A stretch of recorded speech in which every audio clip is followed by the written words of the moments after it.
नमस्कार दोस्तों, आज के इस वीडियो में हम बात करने वाले हैं कंप्यूटर एलिमेंट्री एजुकेशन का जो 26 तारीख को पेपर होने वाला है कोटा यूनिवर्सिटी का बीए फोर्थ सेमेस्टर का। उसके बारे में हम बात करने वाले हैं। उसके सारे इंपॉर्टेंट क्वेश्चन आज के इस वीडियो में कवर किए जाएंगे। ये वीडियो देख लीजिए, आपको पास होने से कोई नहीं रोक सकता। चलिए वीडियो को शुरू करते हैं। क्वेश्चन है, कौन सा सेकेंडरी मेमोरी उपकरण है? तो इसका आंसर है हार्ड डिस्क। 1 बाइट में कितने बिट होती है? 8 बिट। सीपीयू में क्या क्या शामिल है? एएलयू, जिसकी फुल फॉर्म होती है अर्थमेटिक लॉजिक यूनिट, सीयू यानी कि कंट्रोल यूनिट, और मेमोरी यूनिट। वोलेटाइल मेमोरी कौन सी है? तो रैम है, वो वोलेटाइल मेमोरी है। रैम की फुल फॉर्म होती है random access memory. Secondary memory कौन सी है? तो हार्ड डिस्क को सेकेंडरी मेमोरी भी कहा जाता है, जैसे कि पेन ड्राइव, एसडी कार्ड वगैरह, ये सभी सेकेंडरी मेमोरी के अंतर्गत आती है। प्राइमरी मेमोरी कौन सी है? तो प्राइमरी मेमोरी रैम को ही कहा जाता है। सीपीयू की चिप सिलिकॉन की बनी होती है। कंप्यूटर के पितामह चार्ल्स बेबेज को कहा जाता है। निम्न में से कंप्यूटर का प्रकार नहीं है, तो आपको यहाँ पर 3 ऑप्शन तो कंप्यूटर के प्रकार के दे देंगे और एक ऑप्शन ऐसा दे देंगे जो कंप्यूटर का प्रकार नहीं है। तो यहाँ पर आपको ऑप्शन में मिल सकते हैं माइक्रो कंप्यूटर, सुपर कंप्यूटर और मेन फ्रेम कंप्यूटर, या फिर एनालॉग कंप्यूटर, डिजिटल कंप्यूटर। इस प्रकार से आपको ऑप्शन दे देंगे और आपको एक ऑप्शन गलत दे देंगे और ऐसे पूछेंगे कि कंप्यूटर का प्रकार नहीं है, तो आपको उसमें से सिलेक्ट करना है। बाइनरी प्रणाली में संख्या 11 किस प्रकार व्यक्त की जाएगी? तो 10 11 इस प्रकार से संख्या को लिखा जाएगा। वेरी लार्ज स्केल इंटीग्रेटेड तकनीक पर आधारित कंप्यूटर को क्या कहा जाता है? तो उस कंप्यूटर को जो very large scale integrated circuit पर होता है उसे माइक्रो कंप्यूटर कहा जाता है। अबेकस का आविष्कार किसने किया तथा कहाँ हुआ? तो अबेकस का आविष्कार जो है वो चीन में हुआ है। भारत के सुपर कंप्यूटर का नाम? तो भारत के सुपर कंप्यूटर परम नाम से विख्यात है। कोबाल निम्न में से किसका उदाहरण है? तो ये एक हाई लेवल लैंग्वेज का उदाहरण है कोबाल। लेडी एडा लवलेस ने कौन सी संख्या प्रणाली दी? तो इसने बाइनरी सिस्टम संख्या प्रणाली जो है वो इन्होंने बनाई है। मेन फ्रेम कंप्यूटर पर एक साथ कितने प्रयोग कर सकते हैं, या फिर मतलब कि एक साथ कितने कार्य कर सकते हैं? तो हजारों कार्य मेन फ्रेम कंप्यूटर पर एक साथ किए जा सकते हैं। ट्रैक्स और सेक्टर्स निम्न में से किससे संबंधित है? तो ये हार्ड डिस्क से संबंधित है, यानी कि हार्ड डिस्क के ऊपर कुछ गोलेनुमा आकृतियां होती है, उन्हें ही ट्रैक और सेक्टर्स कहा जाता है। पर्सनल कंप्यूटर किस श्रेणी से संबंधित है? तो ये माइक्रो कंप्यूटर से संबंधित है। पंच कार्ड प्रोसेसिंग का पिता कौन है? तो हरमन होलेरिथ को पंच कार्ड का पितामह कहा जाता है और इस पंच कार्ड को होलेरिथ कार्ड भी कहा जाता है। माइक्रो प्रोसेसर में कितने प्रोसेसर होते हैं? सॉरी, माइक्रो कंप्यूटर में कितने प्रोसेसर होते हैं? तो माइक्रो कंप्यूटर के अंतर्गत एक प्रोसेसर होता है। वह गेट जिसमें एक आउटपुट और एक इनपुट होता है उसे नॉट गेट कहा जाता है। और गेट में यदि 0 और 1 इनपुट हो तो आउटपुट 1 होगा। फोर्ट्रॉन क्या है? फोर्ट्रॉन एक हाई लेवल प्रोग्रामिंग लैंग्वेज है। पास्कल भाषा का निर्माता कौन है?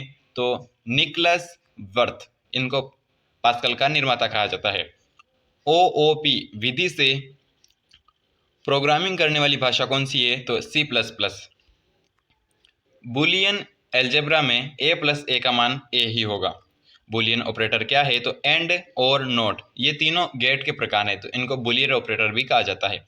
और गेट का समीकरण कौन सा है? ये क्वेश्चन लगभग कल एग्जाम में पूछा जाने वाला है, तो देख लीजिएगा आप। y बराबर ए प्लस बी, और गेट का समीकरण। एंड गेट का समीकरण है y बराबर ए पॉइंट बी। याद रखिएगा इनमें कि बीच में यहाँ पर प्लस है और गेट में, और एंड गेट में पॉइंट है। बाइनरी संख्या 100011 का हेक्साडेसिमल मान क्या होगा? तो इसका हेक्साडेसिमल मान 89 होगा। बाइनरी संख्या 1000 का हेक्साडेसिमल मान 8 होगा। ये याद रखिएगा, यहाँ से एक क्वेश्चन कन्फर्म आने वाला है बाइनरी संख्या से।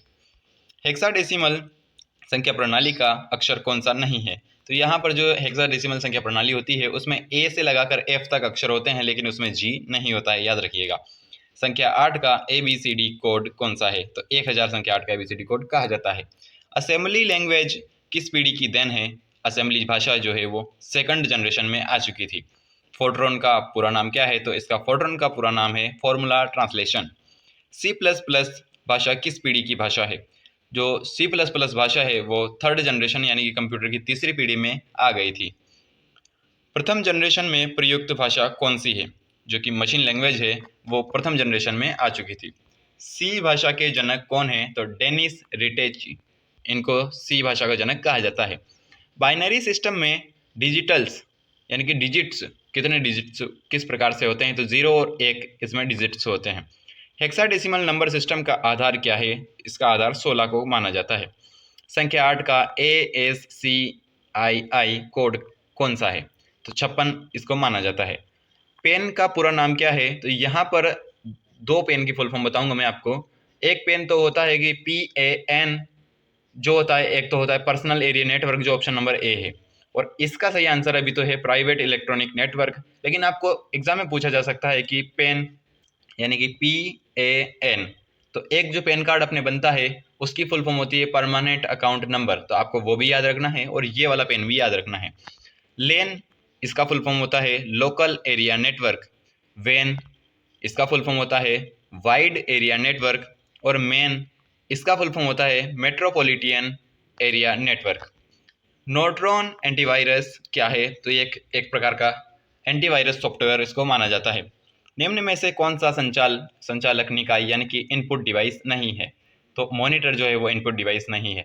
अब यहाँ आपको ध्यान रखना है कि अभी देखिए इनपुट डिवाइस अगर इंग्लिश में नहीं लिखा हो तो संचालक निकाय से कोई बच्चा नहीं समझ पाएगा, तो आप ये हिंदी के जो शब्द हैं इनको ध्यान में रखिएगा।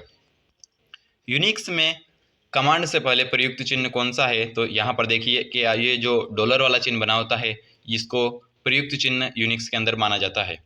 यूनिक्स किस प्रकार का ऑपरेटिंग सिस्टम है, तो ये मल्टी यूज़र ऑपरेटिंग सिस्टम है। यहाँ से एक क्वेश्चन आने की 100% संभावना है, तो इसको ज़रूर याद रखिएगा।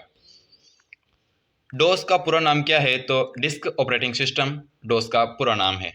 सिंगल यूज़र ऑपरेटिंग सिस्टम का उदाहरण कौन सा है, तो जो MS DOS है वो सिंगल यूज़र ऑपरेटिंग सिस्टम को ही सपोर्ट करता है। विंडोज़ NT कितने प्रोसेसर के साथ रन कर सकता है, तो ये विंडोज़ NT होता है ये 2 प्रोसेसर के साथ एक साथ रन कर सकता है। MS DOS में फाइल को एक डिस्क से दूसरी डिस्क में स्थानांतरित करने के लिए कौन सी कमांड दी जाती है, तो इसको मूव कमांड के द्वारा MS DOS से फाइल को एक डिस्क से दूसरी डिस्क में ट्रांसफ़र किया जा सकता है। dir कमांड का कार्य क्या है, तो डायरेक्टरी की सूची दिखाना। कौन सा एक्सटेंशन यह दर्शाता है कि फाइल MS DOS में कार्य कर रही है, तो .com, .bat, .exe यानी कि ये सभी एक्सटेंशन दिखाते हैं कि फाइल MS DOS में कार्य करती है। MS DOS सर्वप्रथम कब विकसित किया गया, तो 1981 में MS DOS का विकास हुआ।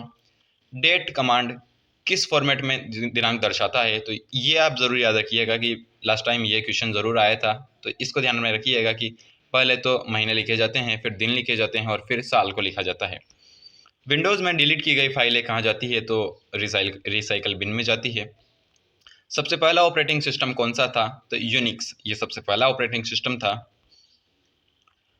विंडोज़ के ड्राइंग प्रोग्राम का क्या नाम है, तो पेंट जो होता है ब्रश होते हैं उसमें पेंटिंग करते हैं, तो वो विंडोज़ का ड्राइंग प्रोग्राम है। विंडोज़ की वह पृष्ठभूमि जिस पर आइकन्स और विंडोज़ प्रदर्शित होते हैं क्या कहलाती है, तो सामने जो कंप्यूटर खोलते ही दिखती है ना अपन को वो डेस्कटॉप होती है। GUI का पूरा नाम क्या है, तो इसका पूरा नाम है graphical user interface. Multitasking operating system का उदाहरण कौन सा है, तो MS DOS एंड यूनिक्स ये दोनों तो नहीं होंगे, लेकिन यूनिक्स और विंडोज़ 95। MS DOS तो अपन ने ऊपर देखा ही है कि ये सिंगल यूज़र ऑपरेटिंग सिस्टम है, लेकिन यूनिक्स और विंडोज़ 95। कंट्रोल पैनल में कितने विकल्प होते हैं, तो ये अलग अलग वर्जन पर निर्भर करते हैं। किसी में 10 भी होते हैं, किसी में 20 भी होते हैं और किसी में 30 से ज़्यादा भी होते हैं, लेकिन वर्जन पर निर्भर करते हैं। IBM का पूरा नाम क्या है, तो IBM का पूरा नाम है international business machine. Micro processor में काम आने वाला ऑपरेटिंग सिस्टम कौन सा है, तो MS DOS, यूनिक्स, विंडोज़ ये सभी माइक्रो प्रोसेसर माइक्रो कंप्यूटर में काम में आते हैं। बायोस का पूरा नाम क्या है, तो बेसिक इनपुट आउटपुट सिस्टम ये क्वेश्चन आने की संभावना है, इसको ज़रूर याद कीजिएगा। एक फाइल नाम में कम से कम कितने कैरेक्टर्स होने चाहिए, तो कम से कम एक कैरेक्टर तो किसी भी फाइल के नाम में होना ही चाहिए। विंडोज़ चलाने के लिए न्यूनतम डिस्क स्पेस कितनी होनी चाहिए, तो 80 MB तो होनी ही चाहिए। ऑपरेटिंग सिस्टम का क्या अर्थ है, तो कंप्यूटर को स्टार्ट करने वाला प्रोग्राम, हार्डवेयर और सॉफ्टवेयर के बीच इंटरफेस करने वाला प्रोग्राम, फाइल मैनेजमेंट सिस्टम ये सभी कंप्यूटर ऑपरेटिंग सिस्टम के अर्थ हैं। Dot matrix